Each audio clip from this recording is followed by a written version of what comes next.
Dracula never breathed a word of it.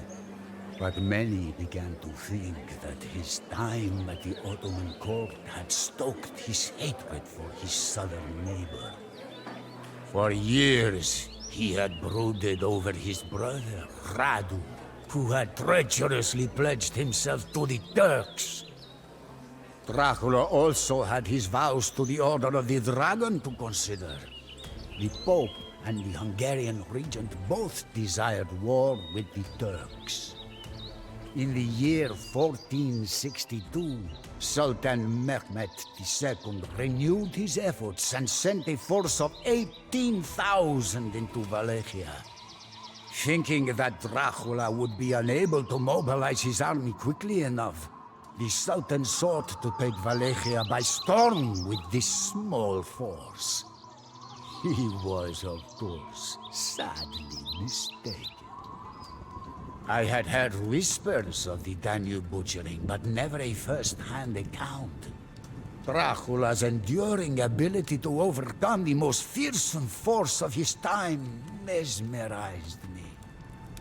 Dracula had a thirst for blood unlike any other, but he was fair. His sense of justice wrought a change in all of us. Dracula taught us to use our strengths to our advantage. Terror, speed, and surprise became weapons more potent than our blades. Unfortunately, this was where my lord and I were separated. The Turks entered the castle courtyard at Poyanari with murder on their minds and ransacked the fortress that we had fought so hard to defend. Taking refuge in a secret tunnel, I watched Dracula's boat float downstream. The stone bastions of Poyanari never caught flame, so I was spared. As if God was with us, an avalanche struck the departing Turkish army and blocked the route to the castle. Although this evidence of divine retribution stirred our host, I figured it was caused by the enemy camp.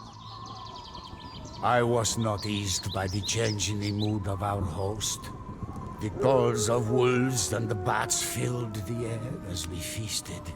It seemed that the old man was lost in ruminations of times long gone by.